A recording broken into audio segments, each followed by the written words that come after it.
निज मन मुकुर सुधार।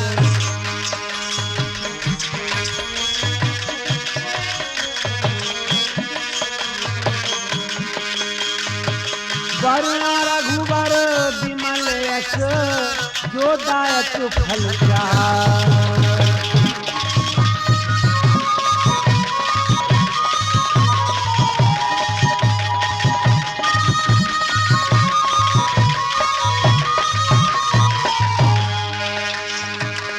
बुद्धहीन तन जान के सुमिरो पवन कुमार रामा सुमिरो पवन कुमार। बल बुद्धि विद्या देहु मोहि हरौ कलेश विकार।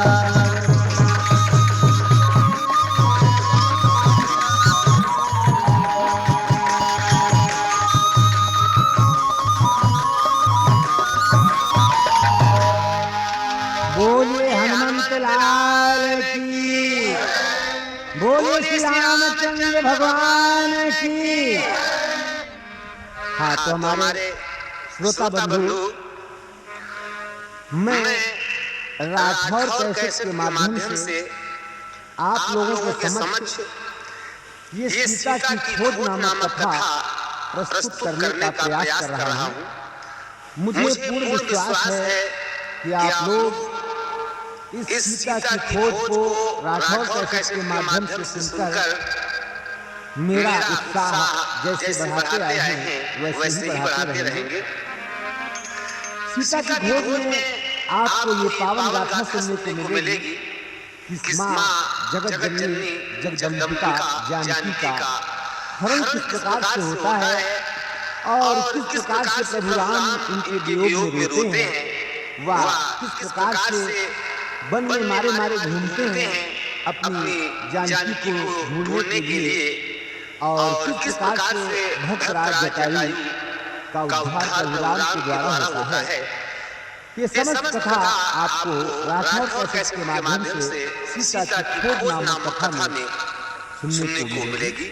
तो आइए मैं आपको कथा की ओर ले चलूं, उससे पहले एक बार प्रभु का नाम हो जाए। सिया राम कहो सिया राम कहो सिया राम कहो सिया राम कहो।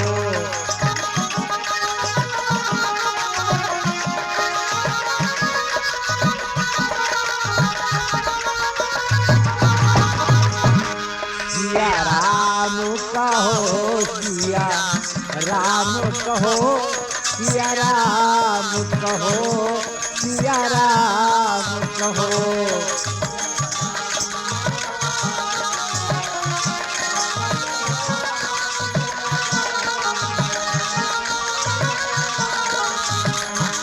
सिया राम कहो सिया राम कहो।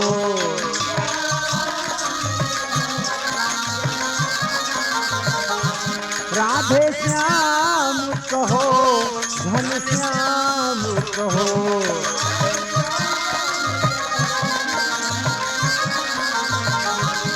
सिया राम कहो सिया राम कहो सिया राम कहो सीता राम कहो।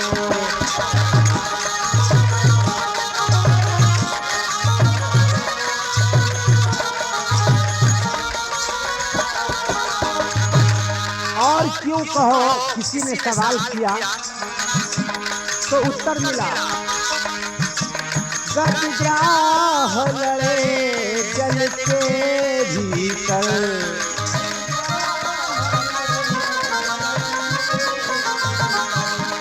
गज में सुमिरा था मुरलीधर।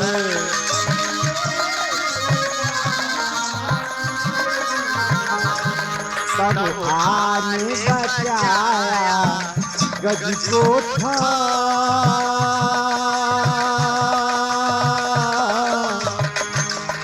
तब आने बचाया गज को था। सिया राम कहो सिया राम कहो।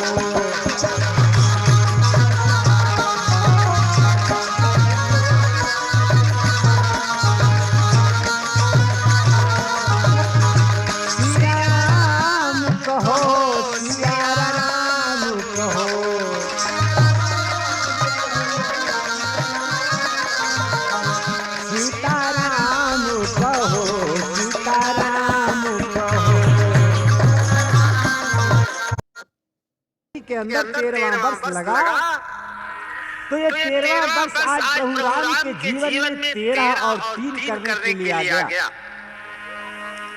कैसी 13-3? एक दिन की बात है। आप पंचवटी को पंचवटी भी कह सकते हैं। बहुत से लोग सवाल करते हैं कि भाई पंचवटी का नाम पंचवटी क्यों रखा गया। तो आइए मैं आपको बताऊं कि पंचवटी का नाम पंचवटी क्यों रखा गया। पंच माने 5 और वटी माने वृक्ष। ये पंचवटी एक ऐसा स्थान था जहाँ पर 5 वृक्षों का एक ऐसा समूह था कि वहाँ पर ये लगता था कि एक झोपड़ी सी बनी हुई है, यानी एक गुफा सी बनी है, या आप समझ लीजिए घर सा बना है। यानी 5 पेड़ इस हिसाब से अगल बगल लगे हुए थे, उनकी शाखाएं इस प्रकार से आपस में मिली हुई थी कि ये लगता था कि एक कुटिया जैसी बनी हुई है। इसलिए वहाँ उस स्थान को पंचवटी के नाम से लोग संबोधन किया करते थे। जैसे बहुत से गांव में आप देखेंगे, एक गांव में हम गए, हमने कहा भाई आपके गांव का नाम क्या है। लोगों ने कहा इस गांव का नाम मुजहा है। तो हमने पूछा भाई तुम्हारे गांव का नाम मुजहा क्यों पड़ा। तो लोगों ने कहा पंडित जी यहाँ उसी जमाने में मूंज यानी जो रस्सी बटने वाली मूंज होती है वो बहुत ज्यादा पैदा हुआ करती थी, इसलिए उसके नाम से लोगों ने इस जगह को मुजहा के नाम से कहना शुरू कर दिया। तो उसी प्रकार आप समझ लीजिए कि पंचवटी वहाँ पर 5 वृक्षों का ऐसा समूह था कि ये गुफा सी एक घर सा लगता था, इसलिए उस स्थान को पंचवटी के नाम से संबोधन किया जाता था। आज उस पंचवटी के हेड डिपार्टमेंट यानी प्रधान सेनापति कौन है? रावण की बहन शूर्पणखा। उसके हल्के के अंदर या उसके अंदर के अंदर ये पंचवटी का स्थान आता था। वो अपने घुमा फिरा करती थी, देखा करती थी कि हमारे इस हल्के में क्या हो रहा है, क्या नहीं हो रहा है। तो बंधुओं आज जब 13वां वर्ष लगा तो पंचवटी के अंदर आ गई कौन? रावण की बहन शूर्पणखा। आइए अब मैं आपको शूर्पणखा का भी थोड़ा सा परिचय दे दूं। शूर्पणखा का नाम शूर्पणखा क्यों पड़ा?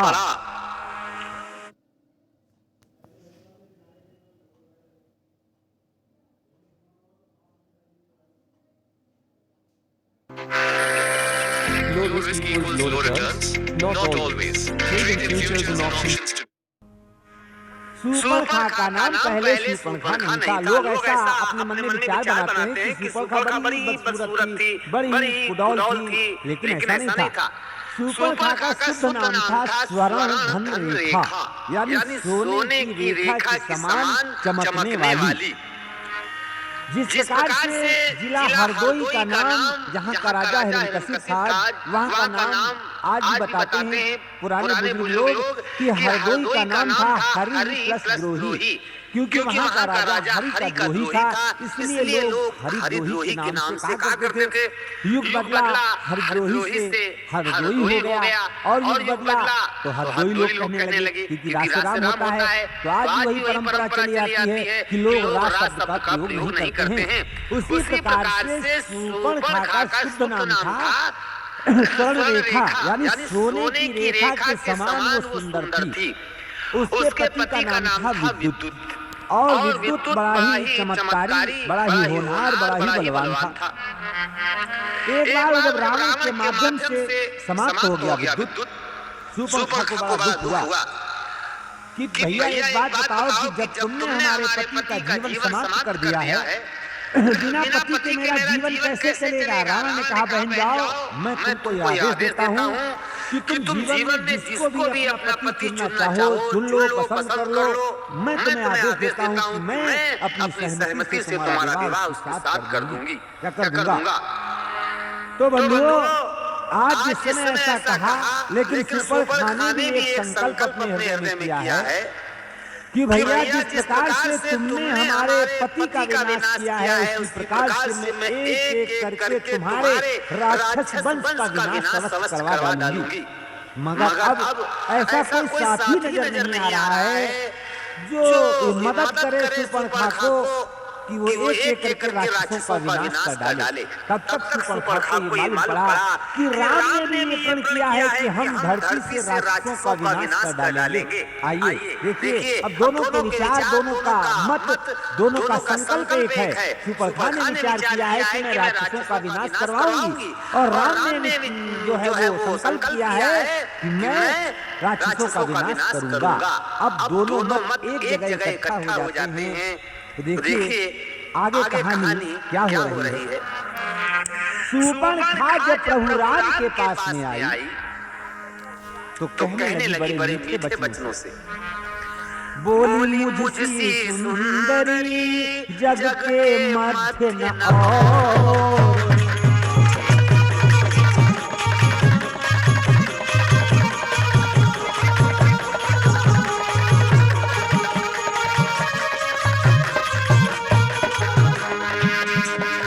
बोली मुझसी सुंदरी जग के मध्य न और तुम सा भी सुंदर युवा नहीं किसी और।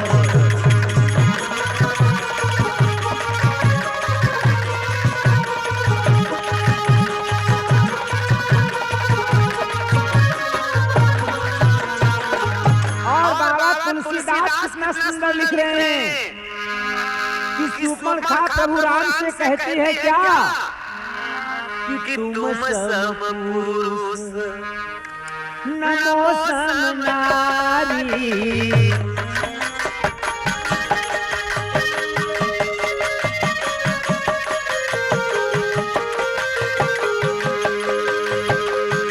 तुम सम पुरुष नमो सम नारी।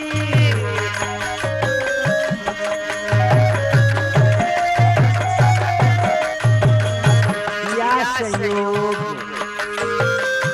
यह संयोग विधि त्याग प्यारी।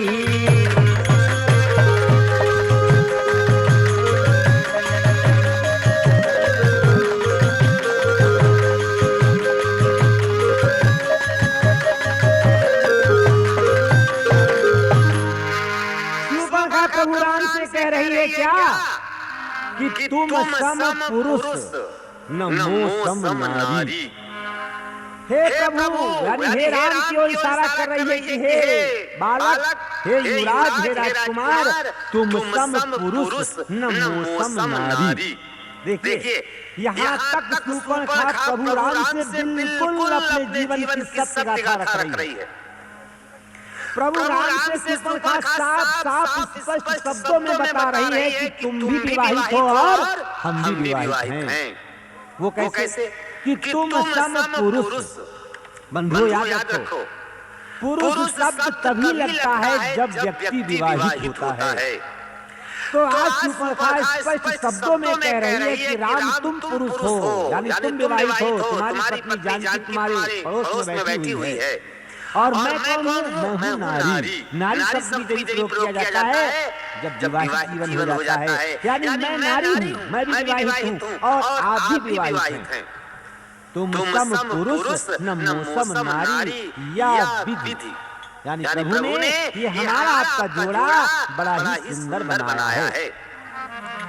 यानी आप भी विवाहित और हम भी विवाहित हैं, लेकिन दोबारा हमारा आपका जो है विवाह होना चाहिए। हम आपको पसंद कर रहे हैं, हम आपके साथ में विवाहित जीवन बिताना चाहते हैं। तुम सम पुरुष नमो सम नारी। लेकिन एक तार्किक ने तर्क किया कि अवधपुरी ब्याहे गए। आगे बढ़िए। प्रभु राम कहने लगे शूर्पणखा से, भाई सुनो, एक बात बता दें, हम तो विवाहित जीवन जी रहे हैं, हम तो विवाह कर नहीं सकते, और फिर हमारा तुम्हारा जोड़ा भी नहीं है। क्यों भाई जोड़ा क्यों नहीं है? प्रभु राम ने आज अपने बराबर शूर्पणखा को क्यों नहीं समझा? प्रभु बात मार रहे हैं, सत्य मार रहे हैं। कहाँ राम कहाँ लंका वाली,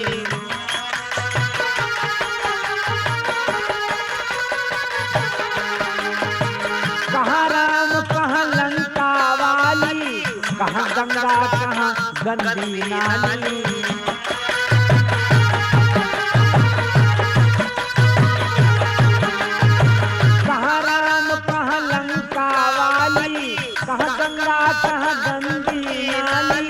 कहाँ अमृत कहाँ विष की प्याली,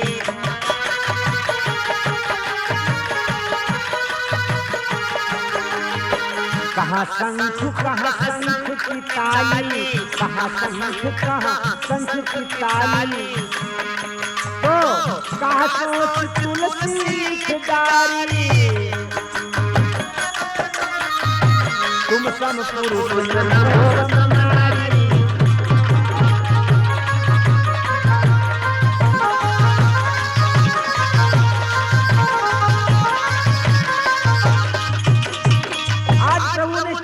ऐसा सुपर खाने क्यों कहा कि प्रभु राम आपका हमारा जोड़ा है, इसीलिए कहा कि आप भी विवाहित हैं और मैं भी विवाहित हूँ। इसके अलावा हमारा जोड़ा इसलिए भी है कि हमारा आपका संकल्प एक ही है। आपने संकल्प किया है कि हम राक्षसों का विनाश करेंगे और हमने संकल्प किया है कि हम राक्षसों का विनाश करवाएंगे, इसलिए भी प्रभु हमारा और आपका जोड़ा है।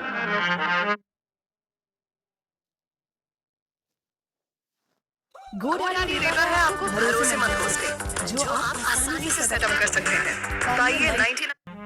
लेकिन प्रभु ने कहा देखो भाई, हमारी तो पत्नी बगल में बैठी है, हम तो तुमसे विवाह कर नहीं सकते, लेकिन हाँ तुम्हारे योग्य एक पुरुष है हमारे पास। सुपर खाने का वो कौन? तो सीता ही कहीं सब बाता,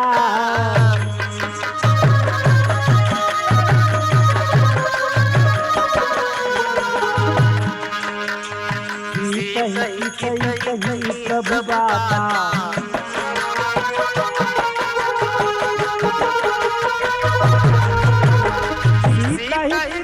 कहीं प्रभु बाता, बाता बाता क्या अहल कुमार नोर लघु भ्राता,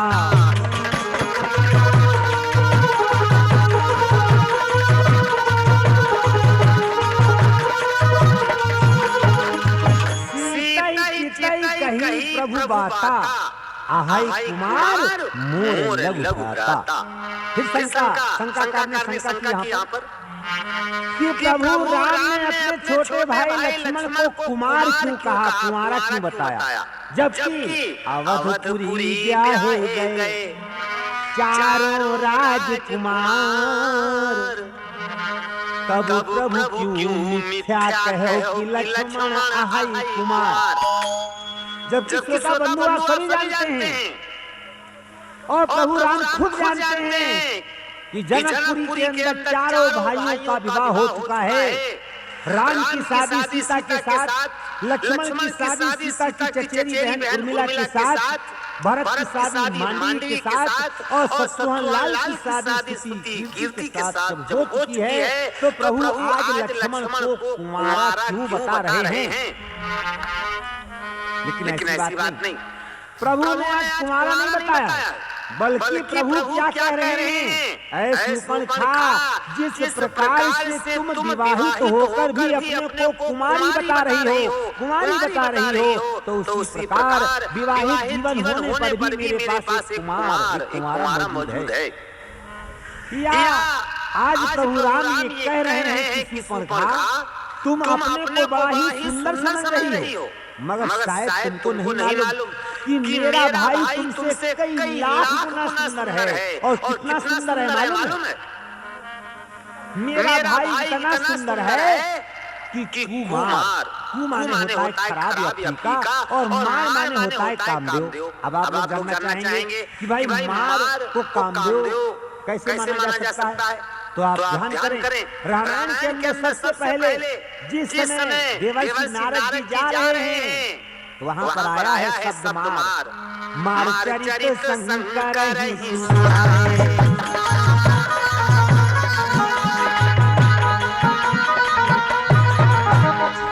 मार चरित शंकर ही सुनाए,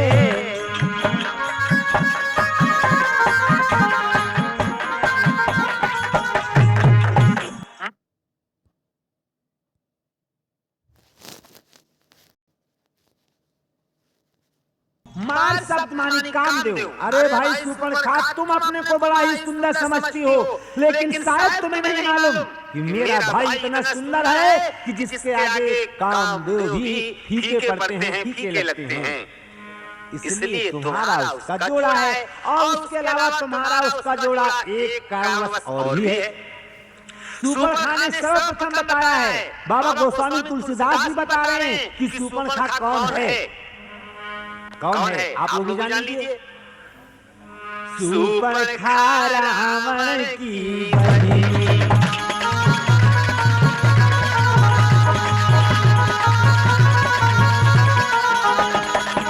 शूर्पणखा रावण की बहनी, रावण की बहनी।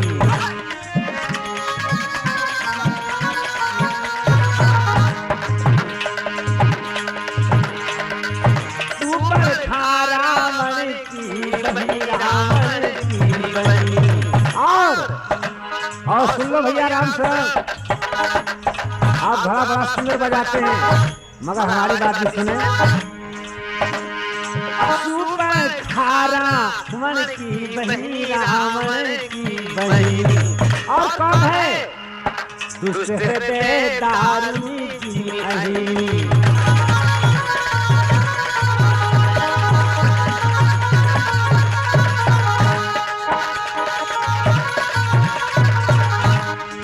पंचवटी सो गई बारा, पंचवटी सो गई बारा, देख बिकल भाई युगल तुम्हारा।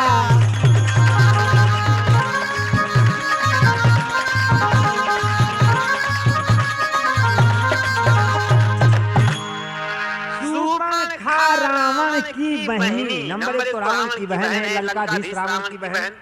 और उसके अलावा क्या है कि दुष्ट हृदय, अपार दुष्ट हृदय वाली है। और दारू माने जैसे, जी माने जैसे, अहिनी माने होता है सांपिन। अहिनी माने होता है सांपिन, यानी शूर्पणखा कौन है? रावण की बहन है और सांपिन है, सांपिन। तो शूर्पणखा तो है सांपिन। और भैया लक्ष्मण जी कौन है?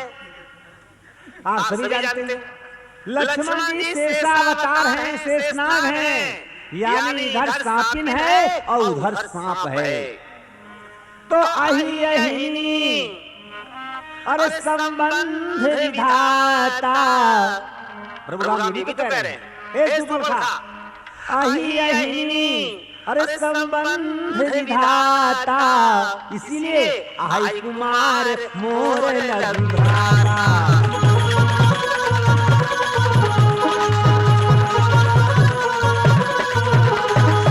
आई कुमार मोर लघु भ्राता, आई कुमार मोर लघु भ्राता, आई कुमार मोर लघु भ्राता।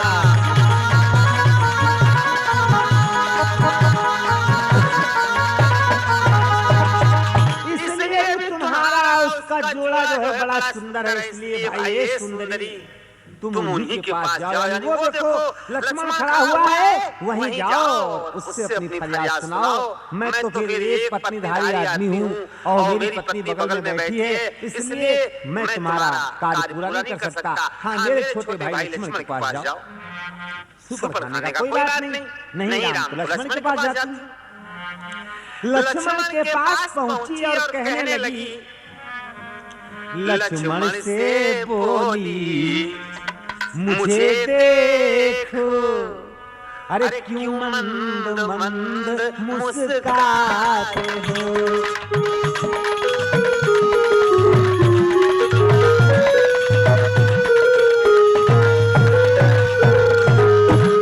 लक्ष्मण से बोली, मुझे देखो, क्यों मंद मंद मुस्कुराते हो। वे तो हैं ब्याहे हुए, वे तो हैं ब्याहे हुए, किंतु तुम कुंवारे अभी दिखते हो।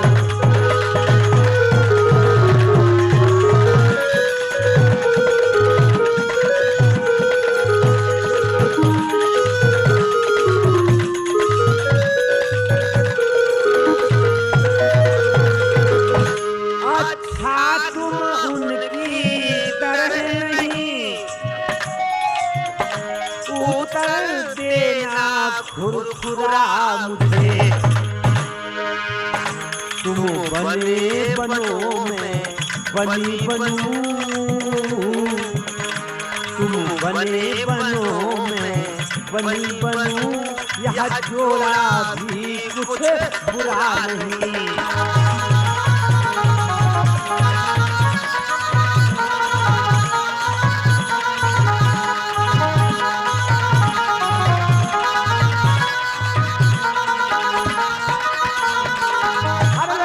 कहने लगे ए राजकुमार, सुनो भाई, ठीक है उनकी तो शादी हो गई, मगर तुम तो अभी हमको कुंवारे दिखते हो। चलो कोई बात नहीं, तुम ही हमारे साथ विवाह कर लो। हम चाहते हैं कि हम दुल्हन बने और तुम दूल्हा बनो। और देखो एक बात ध्यान रखना, उस राजकुमार जैसा कोई खुरखुरा खरा जवाब मत दे देना हमको। कोई बात नहीं, हम तुम्हारे साथ ही विवाह करने के लिए तैयार हैं। लक्ष्मण को तो भैया आप लोग वैसे जानते हैं, बड़े खरे मिजाज के थे और सुपर खाकर तुम खरी बात ना करो।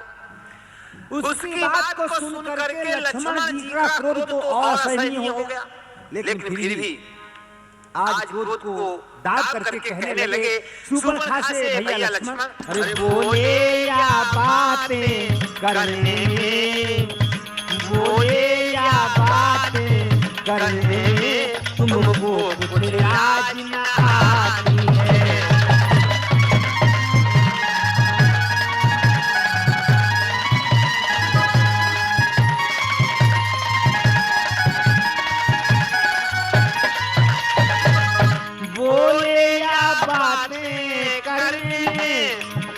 तुमको कुछ लाज न आती है।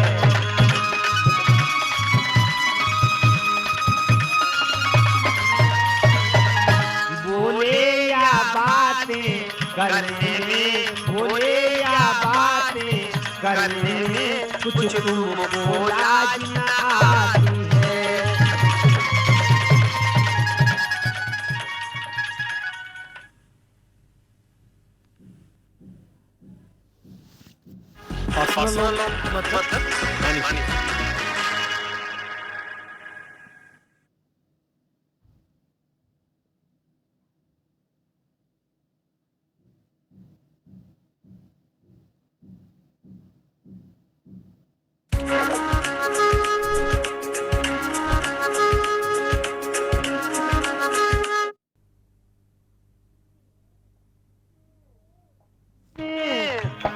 तुझको कुछ लाज न आती है, मुख से या कहने के पहले, मुख से या कहने के पहले पापिन क्यों मर नहीं आती।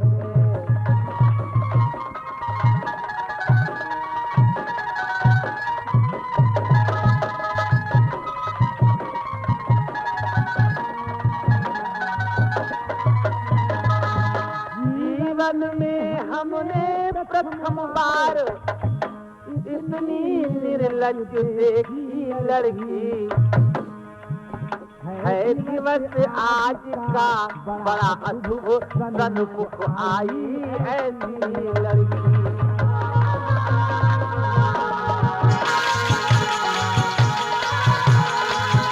हे कुल कलंकनी पिशाचनी, यदि हुआ विवाह नहीं तेरा, भैया कुलाल, हे कुल कलंकनी पिशाचनी, यदि हुआ विवाह नहीं तेरा, तो अपने संरक्षण से कह हुआ कर दे अब विवाह तेरा।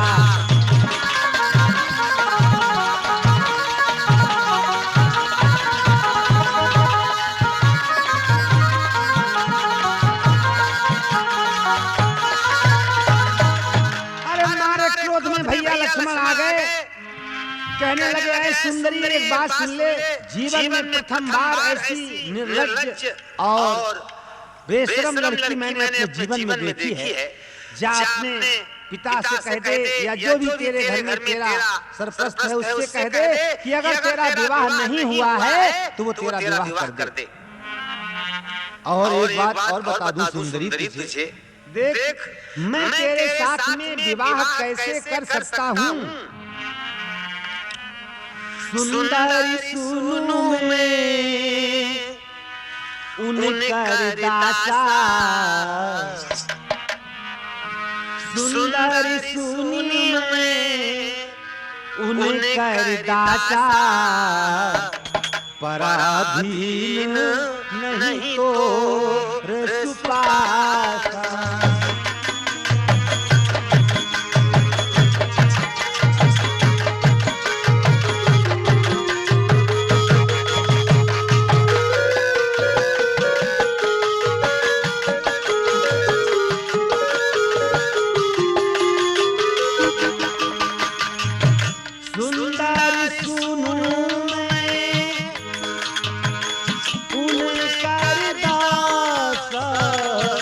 पराधीन नहीं तोर सुपासा, पराधीन नहीं तोर सुपासा।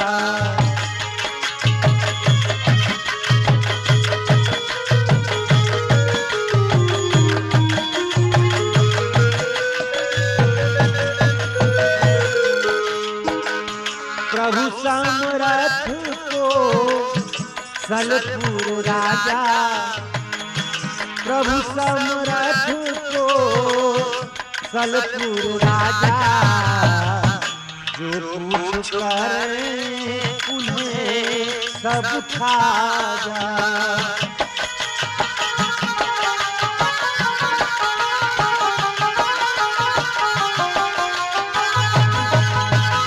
अरे सुंदरी जरा एक विचार करो, देखो जो मेरे बगल में मेरे बड़े भैया राम विराजमान है ना, मैं तो उनका सेवक हूँ। अरे मैं उनका दास हूँ और एक सेवक तो सेवा के अलावा क्या कर सकता है। किसी ने सच कहा है कि पराधीन सपने सुख नहीं। अरे दूसरे के अधीन रहने वाले को जीवन में सुख कहाँ मिलता है जब मैं खुद सुखी नहीं हूँ। तो ऐ सुंदरी मैं तुम्हें कैसे सुखी कर सकता हूँ। इसलिए जाओ, मेरी राय यही है कि मेरे भैया के पास ही जाओ। वो अयोध्या के राजा हैं, वो जो चाहे कर सकते हैं, चाहे एक विवाह कर ले या 10 विवाह कर ले। हाँ वहीं जाओ, वहीं तुम्हारी अभिलाषा पूरी होगी, मेरे पास कुछ नहीं होगा। लक्ष्मण ने राम के पास भेजा, राम ने लक्ष्मण के पास भेजा, लक्ष्मण ने फिर राम के पास भेजा। जब कई बार इधर से उधर और उधर से इधर सुपर्णखा आई और गई, तो उसके अंदर बंधुओं राजकीय स्वभाव पैदा हो गया, यानी क्रोध में भर गई और अपने असली रूप में आ गई। और मन में विचार करने लगी कि जब तक ये बीच में सौतीन सीता हमारे बैठी है ना, सौतीन सीता। और बंधुओं सौत का तो हाल आप जानते हैं कि सौत कितनी बुरी होती है। किसी ने कहा है सौत शब्द बुरा होता है मौत बुरी लेकिन अच्छी।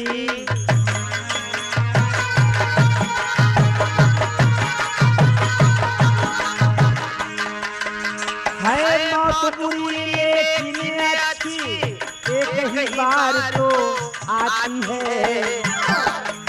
मौत से सौ तरह बुरी जीवन भर हृदय जलाती है।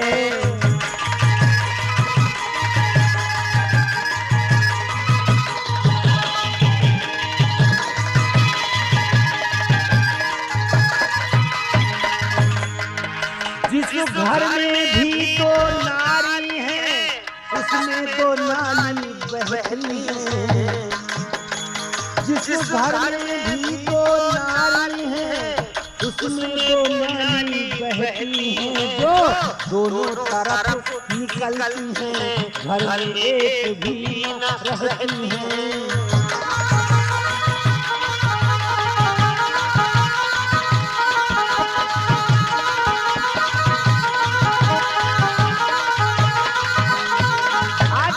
कर रही है सुपर्णखा की जब तक के बीच में सौतीन सीता विराजमान है, तब तक शायद ये दोनों मेरे साथ विवाह करने के लिए तैयार नहीं होंगे। इसलिए लाओ पहले हम इसको ही खा जाएं, इसको ही मार डालें। जब ये सीता समाप्त हो जाएगी तो दोनों ही विवाह करने के लिए तैयार हो जाएंगे। इसलिए क्या कर रही है शूर्पणखा? विकट रूप धरते उसे और लगी न कुछ भी देर, माला थी जो फूल की बनी सूल का ढेर। आई सीता के निकट जब वह निज मुख फाड़, सहन न लक्ष्मण से हुई तब उसकी खिलवाड़। जिस समय शूर्पणखा अपने मन में विचार बनाती है कि लाओ मैं सीता को खा जाऊंगी, उसी समय प्रभु राम ने लक्ष्मण भैया को इशारा किया। कैसा इशारा? कि झपटी सीता को खा जाऊं,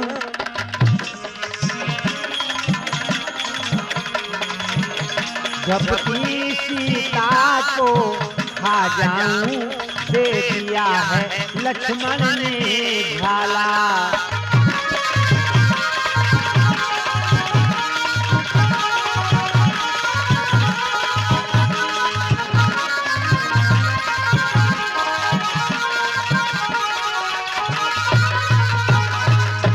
झपटी सीता को खा जाऊं, दे दिया है लक्ष्मण ने झाला। और झाला के बाते भैया ने, झाला के बाते भैया ने उसे नकली बूटी कर डाला।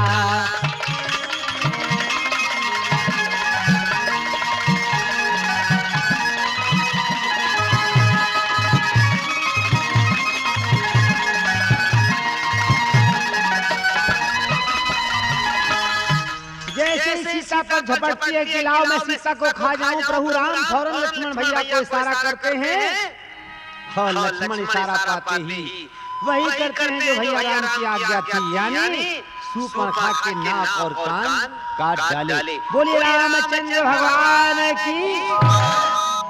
यहाँ पर एक विचार करने वाली बात है हमारे श्रोता बंधु।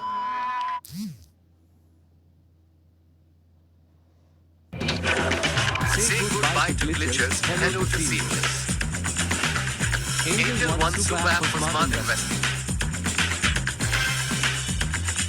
Investments in securities market are subject to market risks. Read all the related documents carefully before investing.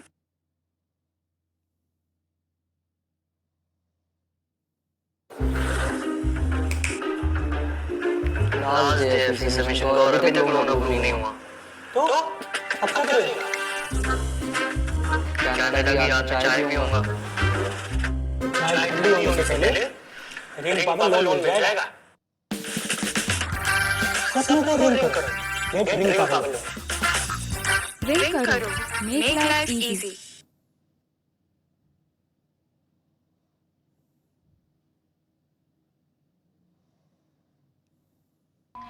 कि नाक और कान ही क्यों काटे? देखिए आपके शरीर में जैसे हमारे प्रेमचंद भैया बैठे हैं, रामचरण भैया बैठे हैं, अभिलाष भैया बैठे हैं। अब इनका मुंह बड़ा सुंदर हो, इनकी आंखें बड़ी सुंदर हो, और इनकी नाक कटी हो तो कैसे लगेगा भैया आप लोग? या आप लोगों का पूरा शरीर बड़ा बढ़िया हो, हाथ पैर बड़े बढ़िया हो, दांत बड़े सुंदर हो, होंठ बड़े सुंदर हो, कान आपके कटे हो, आप बच्चे हो तो कैसे लगेंगे? यानी लक्ष्मण विचार करते हैं कि इस नारी ने एक बार हमारे भैया को अपना पति माना है, यानी इसने मनसा विवाह किया है।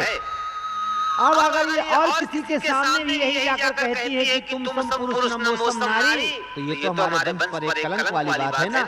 इसलिए अब मैं इसको इतना क्रूपनी बना दूंगा ये कहीं भी जाकर ये कहने योग्य नहीं रहेगी कि तुम सम पुरुष नमोसम नारी। इसलिए क्या किया? नकटी और ऊंची बना डाला। नकटी ऊंची हो करके आज शूर्पणखा पहुंचती है बंधुओं कहां? खर और दूषण के पास। ये खरदूषण जो हैं ये भी रावण के समान ताकत रखते थे और अपनी समस्त सेना लेकर के वहां पर उनकी चौकी थी। जिस समय ये खरदूषण को लेकर के आती है और खरदूषण शूर्पणखा के कहने से बड़ा ही घनघोर युद्ध करते हैं प्रभु राम से, मगर आज प्रभु राम के आगे उनकी एक न चली और परास्त हो गए। आज जब शूर्पणखा ने देखा कि खरदूषण भी जो है समस्त सेना के साथ में आज राजकुमारों से पराजित हो गए हैं, अब मैं कहाँ जाऊं? चल दी अपने लक्ष्य की ओर और कहाँ पहुंची? देखिए शूर्पणखा, जब खरदूषण का हुआ रण में काम तमाम,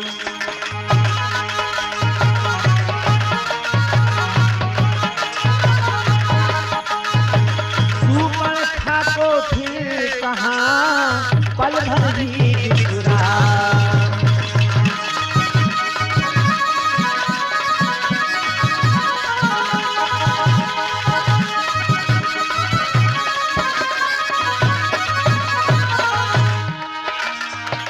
जैसे कुंवरी ने दिया अवध प्रदेश उजाड़, भैया अवध प्रदेश उजाड़, यूं ही नकटी बन गई लंका को पतझड़।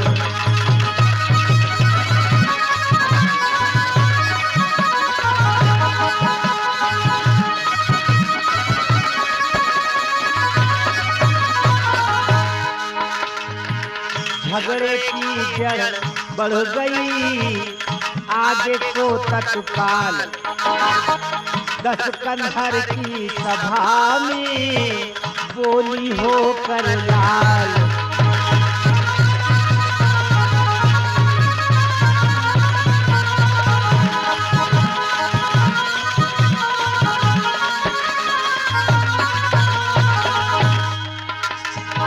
पड़ जाए इस राज पर और ताज पर खाक, तेरे होते कट गई आज बहन की आँख।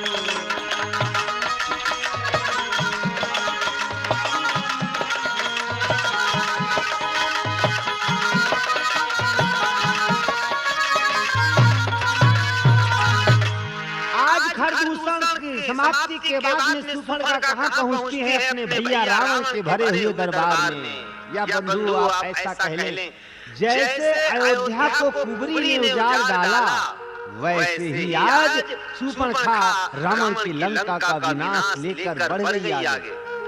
पहुँचती है रावण के भरे हुए दरबार में और कहती है, भैया लानत है तुम पर, धिक्कार है तुम पर, जो आज बहन की नाक कट गई और तुम यहाँ पर ताज पर बैठे हुए ताज का सुख भोग रहे हो। शायद तुमको नहीं मालूम कि मेरे साथ क्या व्यवहार किया है उन राजकुमारों ने। कौन से राजकुमार? रावण ने इशारा किया, कौन से राजकुमार? शूर्पणखा बताती है, भैया 2 लड़के राम लखन इस दंडक वन में आए।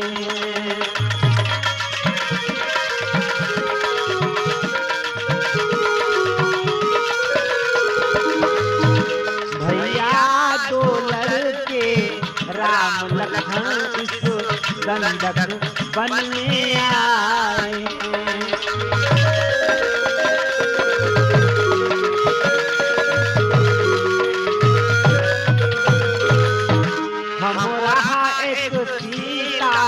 नामी वो सुकुमारी नारी आए।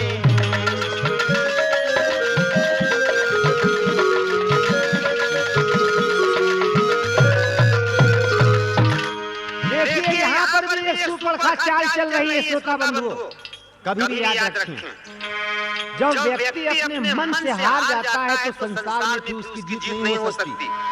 जब तक मनुष्य का मनोबल ऊंचा रहता है, जब तक उसकी आत्मा मजबूत रहती है, तभी तक वो विजयी रहता है। शूर्पणखा विचार कर रही है कि आज मैं रावण के हृदय को पराजित करूंगी, उसके हृदय में भय पैदा करूंगी राम के प्रति। इसीलिए देखिए, कभी भी आप देखिए, शत्रु कभी भी शत्रु का जो है ना जब सामना पड़ता है, या कभी आपने ऐसा नहीं देखा होगा कि शत्रु शत्रु की तारीफ करे। सुपर्णखा कभी राम को अपना शत्रु नहीं मानती है, बल्कि शत्रु मानती है रावण को, राम को मित्र मानती है। तभी देखिए आज रावण के सामने राम की तारीफ कर रही है और रावण को नीचा दिखा रही है। कैसे? कहा भैया अपने दंडक वन में पंचवटी के अंदर 2 राजकुमार आए, कैसे हैं? तुमसे भी बलवान। अपने भाई को बलवान नहीं बता रही है, बल्कि आज शत्रु को बलवान बता रही है। क्यों? घटे से शत्रु को मित्र मानती है। कैसे हैं भैया वो? बाके हैं और लड़ाके हैं, गोया शमशीर उन्हीं की है, और यूं पंचवटी में रहते हैं।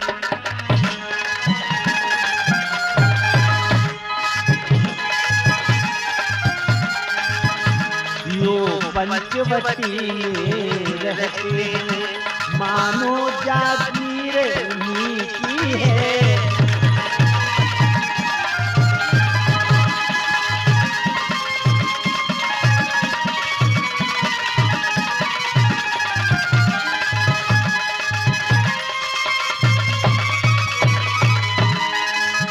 रावण ने कहा कि तुम उधर क्या करने गई थी? मैं उधर अचानक निकल गई, उस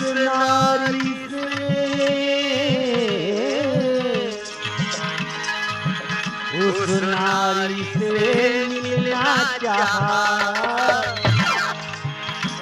मैं उधर अचानक निकल गई, उस नारी से मिलना चाहा, और इतने छोटे तपस्वी में कुछ छल मुझसे करना चाहा।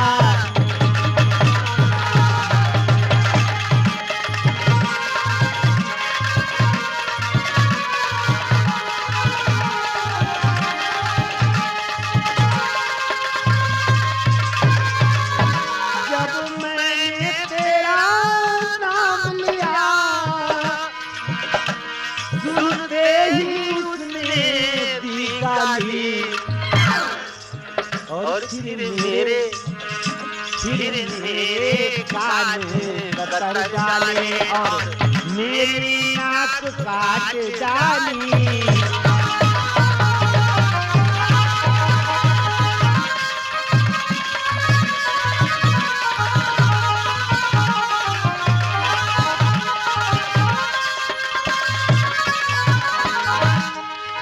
मेरी नाक गई तो गई, अब अपनी नाक संभालो तुम। मेरी नाक गई तो गई, अब अपनी नाक संभालो तुम।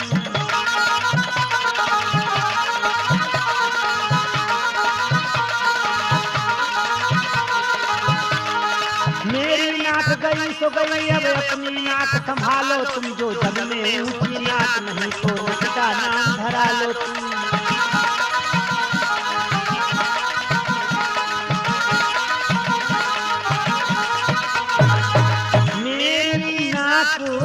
गई तो गई, अब अपनी नाक संभालो तुम।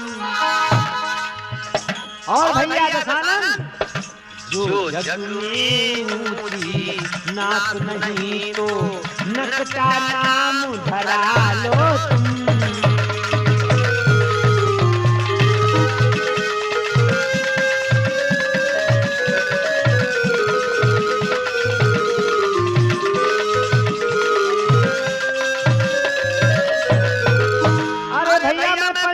घूमने जा रही थी, जब मैंने दोनों राजकुमारों को देखा तो मैंने उनसे पूछा, उनका हालचाल पूछा। उन्होंने पूछा तुम कौन हो? मैंने कहा कि मैं दशानन की बहन सुपर्णखा हूँ।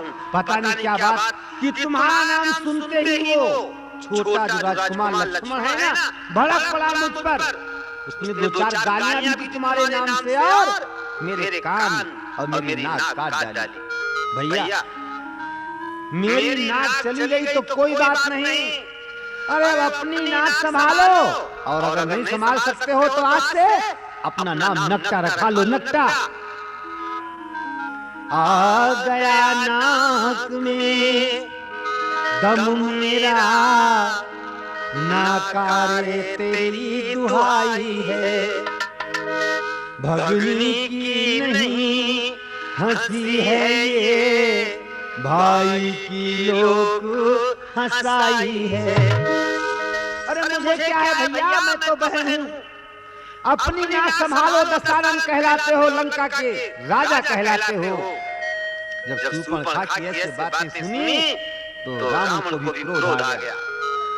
अरे बहन तू चिंता क्यों करती है, जिन तपस्वी बच्चों ने मेरे नाम पर गालियां दी हैं, तेरी दशा बनाई है, उनको मैं छोड़ूंगा नहीं।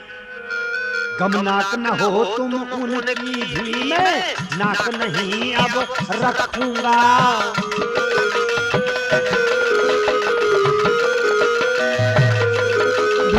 जानथुनों की राह करूं, मिर्चों का नाश उन्हें दूंगा।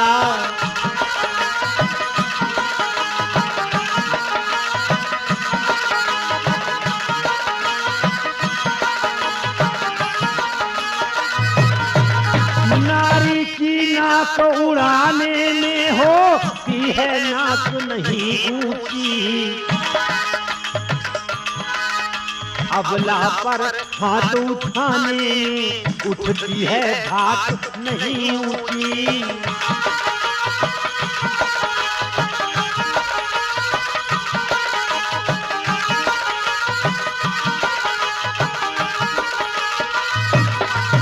मैं चला नाक की सीधे अभी नाके पर उनको पकड़ूंगा, तेरी आंखों के आगे ही तो नोकी नाक रगड़ दूंगा।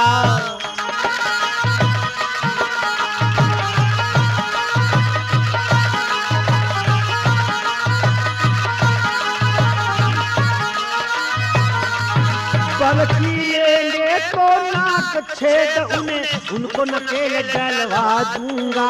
यमपुर का नाका दिखला कर बस नाकों चने चबा दूंगा।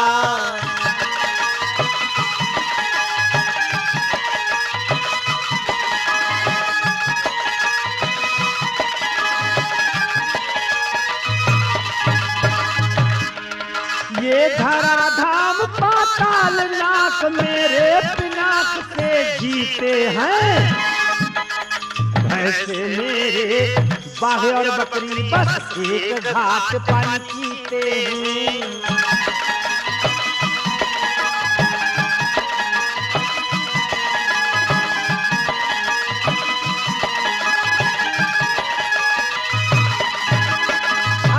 शूर्पणखा तुम चिंता मत करो, जिन्होंने भी तुम्हारे नाक और कानों को काटा है ना, उनको नाक के चने चबवा दूंगा।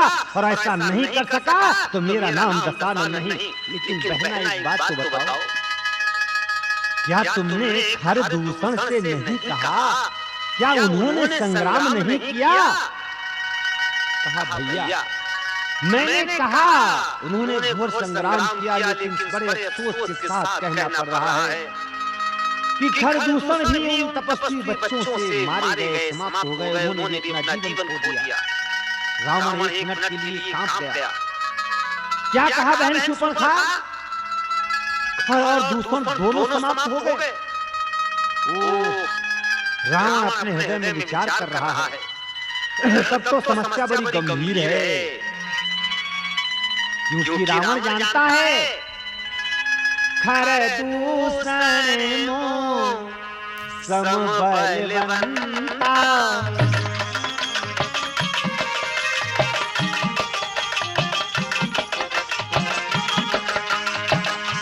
खरदूषण मो समबलवंता,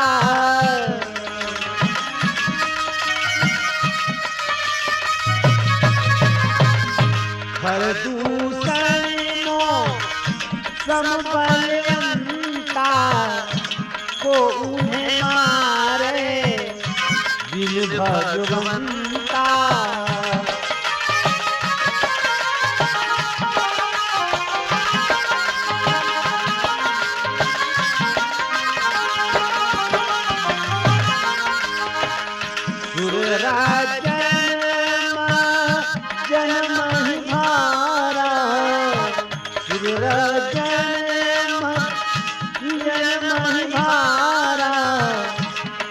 जगदीश लील अवतारा।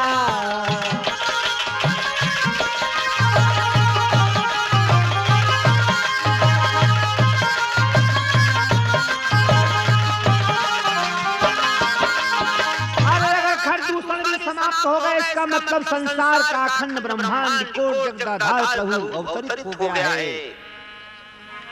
तो अब मैं ये करूंगा कि उनसे जाकर मैं शत्रुता लूंगा, शत्रुता मोल लूंगा और बैर करके अपनी मुक्ति का मार्ग बनाऊंगा। ये विचार करके सुपड़ खा को आज तसल्ली दे करके पहुंच गया रावण कहाँ? अपने मित्र के पास, मित्र के पास। और रावण का मित्र कौन है? मारीच, जिसका नाम आप सभी लोग जानते हैं। अपने मित्र मारीच के पास पहुंचता है। इन्हीं विचारों ने किया कुछ क्षण तक आनंद, भक्ति भाव फिर कर लिया मन मंदिर के बंद। लंका में मारीच था बड़ा चतुर रणजीत, उससे ही जाकर कहा सुनो सच्चे मीत। मारीच के पास पहुंचता है रावण और कहने लगा, ओ मेरे सच्चे हृदय वाले मित्र, मेरी बात ध्यान दे करके सुन। संकट में संग हो प्यारों का,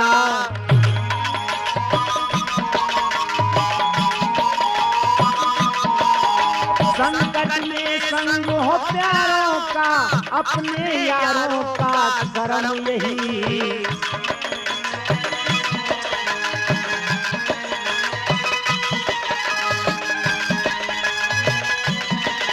संकट में संग हो प्यारों का, अपने प्यारों का करम यही। न्यौछावर राज मुकुट पर हो, है प्रजाजनों का धर्म यही।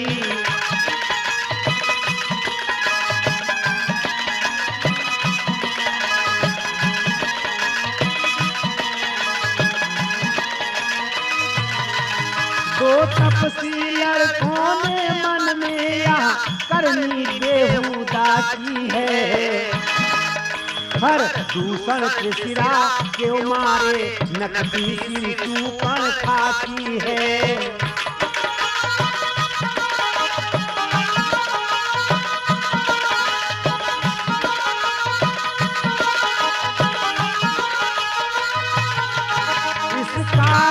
पत्थर का जवाब अब पत्थर से ही देना है। कट गई नाक भगनी की तो भार्या उनकी हर लेना